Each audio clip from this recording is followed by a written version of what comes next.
Hardly any subject on the planet arouses more controversy, shame, and confusion than sexuality. This presents a bit of a predicament when people want to understand what healthy sexuality is, because quite frankly, no one freaking agrees. The reason that they don't agree is because their opinions are totally shaped by their experience, and by their families, and by their societies, and by their religions, and by their cultures.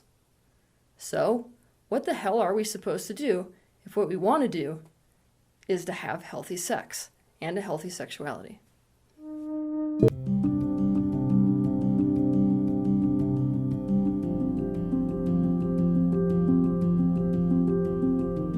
Before we go any further, it must be established that there is a huge difference between healing and healthy. Healthy implies that you're completely healed.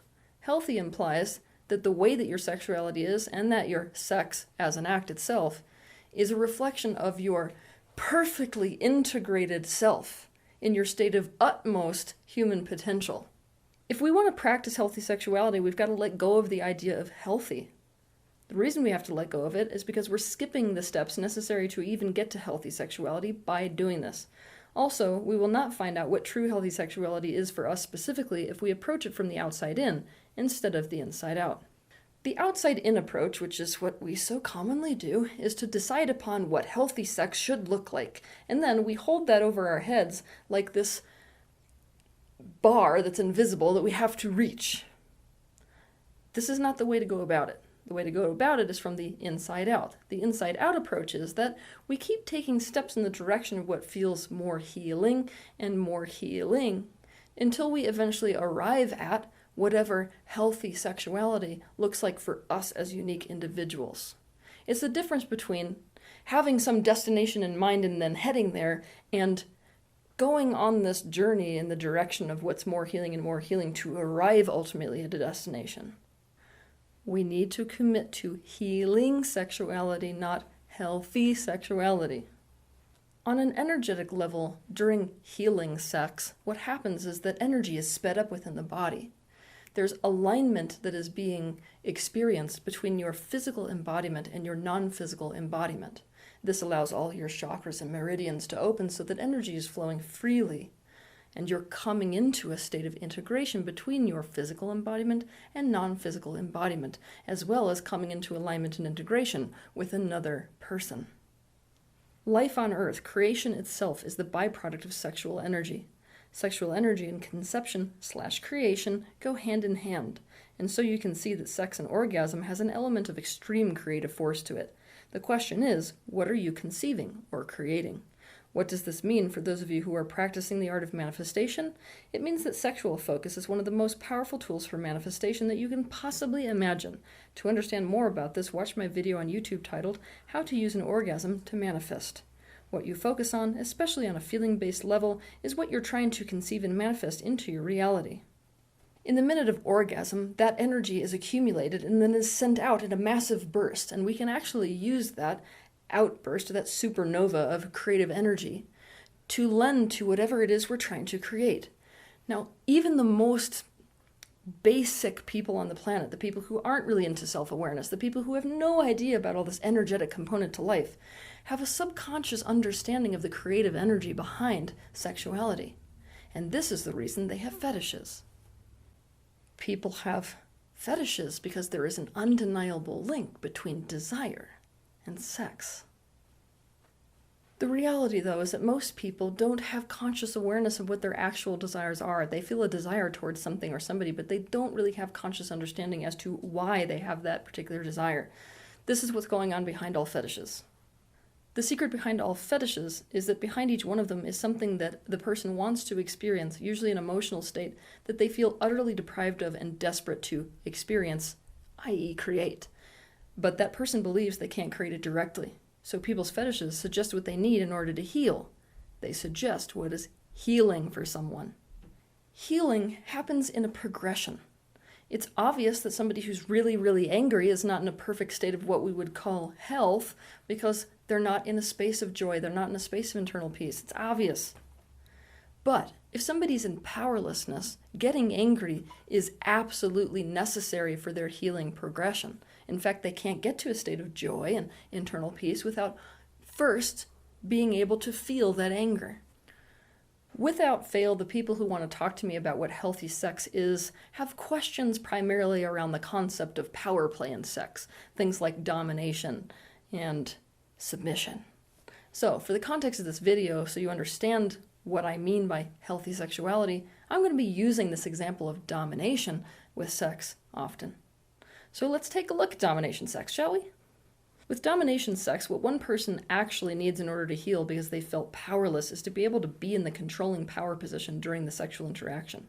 Now, it's quite common that the other person who's consensually engaging in that power play sex, being in a submissive role, is usually, when you look at their life, they've been overly responsible for things. They felt that pressure for leadership and that pressure to do things on their own to such an extreme degree that it is an incredible relief and a deep need to be able to let go of all the responsibility and basically be bossed around. If these two people engage in this conscious act of sexual domination and submission, it's actually healing for both parties involved. Now, obviously, those of us who are into this whole spiritual world, we understand that power play comes from ego. It comes from a need to control things. So we've made an enemy of ego, and so we look at somebody who needs domination sex with an attitude of that's not completely healthy. In the same way that we look at somebody who's angry in terms of that's not completely healthy. We need to be looking at it in terms of it's actually healing, and therefore it is a necessary step for them to do that in order to move into a healthy space. And there's nothing wrong or less about that state, any more than there's something wrong about crawling before you're walking and running. So now that you understand that point, let's take a deep look at what healing sexuality is all about. 1. Healing sexuality is just that. It's healing. To heal is to experience the opposite. To understand entirely about this concept, I want you to watch my video titled, What is Healing? Healing sexuality is going to bring us closer to integration rather than further apart from it. And this is why healing sexuality is going to look different for all people and all couples. For one person, it may be healing to engage in domination sex. For another, it may be the opposite of healing. So we need to become really aware of whether something is healing for us or detrimental for us specifically. To discover what's healing, we need to let go of our idea of what type of sex we should be having. These standards are about an idea of right and wrong. And here's the thing about our assessment of right and wrong. It so rarely comes from an authentic assessment about what's right for us personally and in alignment for us personally. All too often, I'm talking like most of the time, it's the result of us being influenced by all kinds of people, circumstances, cultures, everything, to arrive at an idea of right and wrong that's not even authentic to us. Our sexuality needs to come from our unique, authentic being. 2. Healing sexuality has to be healing for both parties or all parties involved, and this includes our own internal parts.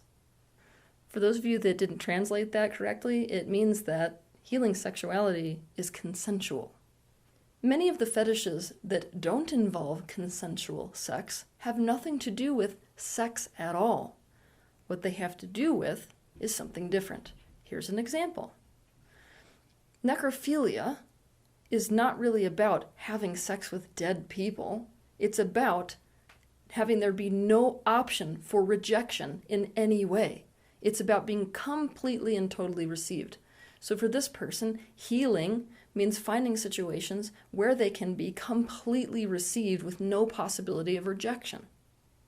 For people who are pedophiles, that's another non-consensual interaction, it's not about having sex with a child. It's about needing desperately to reconnect with one's own innocence, one's own essence, and therefore one's own internal child. So what one needs to do is not to have sex with a child, but to reconnect with one's essence, innocence, and inner child. Healing sex should not heal one part of ourselves while hurting another part of ourselves either. For example, for one person, all parts of themselves might be perfectly in alignment in a given scenario with unprotected sex, meaning no condoms or preventative measures. For another person, one part of them may want the intimacy of no condom, whereas another part of them may be completely damaged by taking the risk of an unplanned pregnancy or an STD. And when that's the case, it's actually still non-consensual sex. The part that's not consenting is a part within us, though. Safe and healthy sex regarding things like protection from STDs and pregnancy, etc., is really about this item on the list.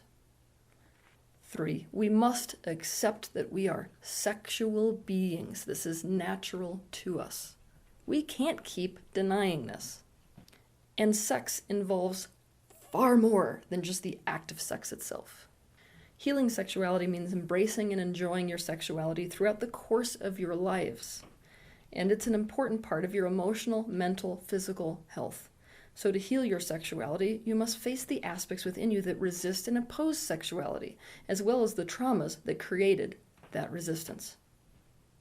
We must become aware of whatever within us opposes sexuality and sex. The parts that do not have or associate pleasure with sex or intimacy with sex. And we must begin to dissolve that resistance. I present a technique for doing this in my video titled Fragmentation, the Worldwide Disease. And when you run into these traumas, you can solve them with the completion process, which is detailed in my book that's literally titled The Completion Process. We must be open to the idea also that for one person, maybe the healing step regarding sexuality, having said everything I've just said, is to not have sex at all. This is often the case when people experience non-consensual sex too often, especially when that sexuality was introduced in childhood. Usually one of the very critical steps that a person can make on the healing path of sexuality is to say no to sex.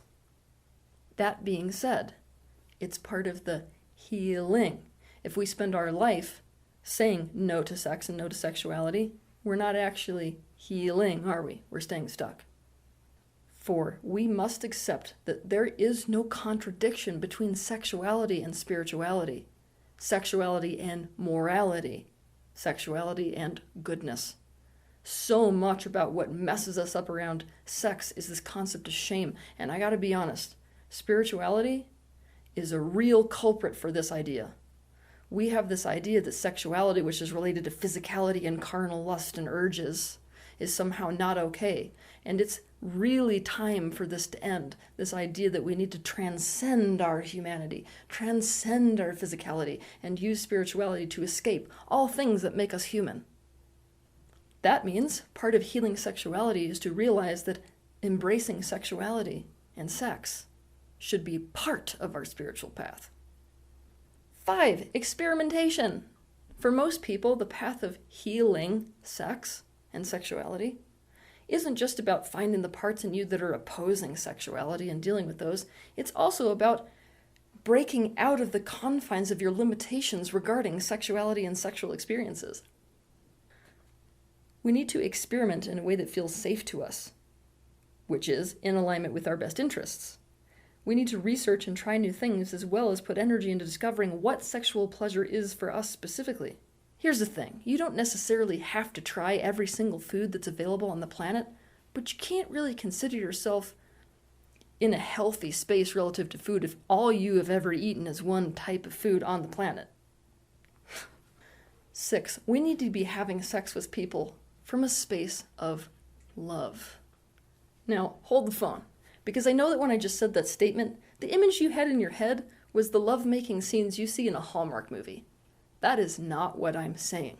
To love is to take something as part of yourself.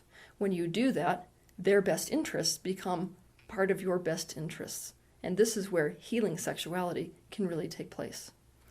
To understand more about this concept of love, watch my video titled, What is Love? Using this previous scenario that I've given you with domination sex as a theme for this video, let's look at it this way. If I love a person, therefore I'm taking their best interests as part of my best interests and I'm really attuned to their best interests, maybe their best interest at this time is to be in the submissive role. Therefore, I can be loving and dominate the hell out of them.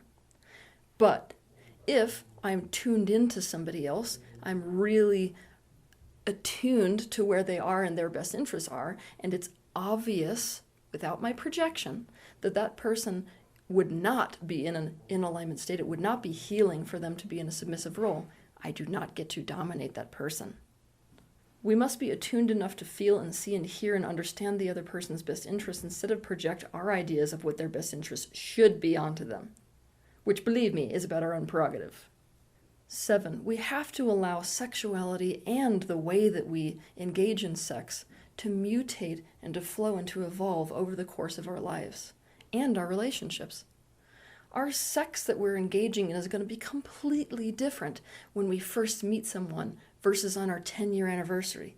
It's going to be completely different, our sexuality and our relationships to sex and the sex we're having, when we're a toddler, say, and we're just barely noticing, I'm a girl, that's a boy. When we're 7 and we're starting to form our first attractions to the opposite sex, or even understand what our gender preferences in terms of sexuality are, that's going to be different from when we're 17, which is going to be different from when we're 30, which is going to be different from when we're 60. If we commit to healing sexuality, our sexuality will mutate and become more and more in alignment with our highest potential, as well as a more genuine expression of our truest selves.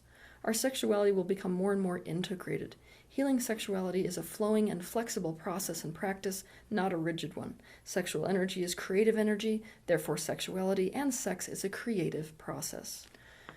8, we have got to join the movement to no longer make sex and sexuality taboo. The fact that sexuality and sex is a taboo subject within society is to blame for so much of the unhealthiness around sexuality in general. Along with that, the shame we have around nudity and the taboo around nudity is the same thing. It turns us against ourselves. It makes a part of ourselves bad, shameful. This has got to change. Our sexuality is so split about sex, and this is across the globe. This is a human condition. And this split that we have relative to sexuality is harming us mentally, it's harming us emotionally, it's harming us physically. It's harming our relationships too, in a big way. Here's the thing, sex sells. Everywhere you look, especially in media, it's sex, sex, sex, sex, sex, right? So we're being told that sex makes you valuable, you have to be sexy, sex is important, sex is everything. At the same time, we are receiving the exact opposite message. We're receiving the message that our bodies that are naked are totally to be covered because it's a shame if you expose them in any way. We're being told that sexuality is dirty, that it's sinful, that it makes you not an upstanding citizen, that it makes you a castaway. I mean, the list goes on and on. What the hell are people supposed to do with this mixed message? You're in a double bind. Everyone is. Sex and sexuality should not be taboo. Neither should our naked bodies. This taboo nature of sex leads to suppression, and suppression leads to unconsciousness. Unconscious sex is the real thing causing sexual damage on the planet today. You cannot suppress energy. It will build up until the energy has to go somewhere, but if that energy comes up in an unconscious way, it will lead to pain. And let me tell you, this is exactly why priests are abusing their altar boys. Whenever you get into a society that suppresses sex, the sexual deviance in that culture will blow your freaking mind. So we have got to stop making sex taboo. The fact that we don't talk about sex and sexuality in an open and a conscious way is the reason for all this confusion. It's the reason for all this pain and all this unhealthy sexuality. And I also have to say, bringing this taboo off of sexuality also involves talking to our children as parents and as educators about sex so that we don't turn a person against their own body, so that we don't turn a person against their own sexuality, and so that we can teach them to embrace this natural aspect of themselves without moving into a place of pain about it, and so they can make choices sexually for themselves that are in alignment for themselves specifically. Sexuality, bottom line, is a part of who you are. It is time to start embracing it. It is a life that is half lived if you spend your life resisting your sexuality and resisting sex along with that sexuality. So the time has come, you guys. It is time to embrace sexuality. And the way to do this is not to hold yourself up to some ridiculously weird standard that somebody else set up for you that you tried to figure out from the outside in of what healthy sexuality looks like, and instead commit yourself to healing sexuality. Have a good week.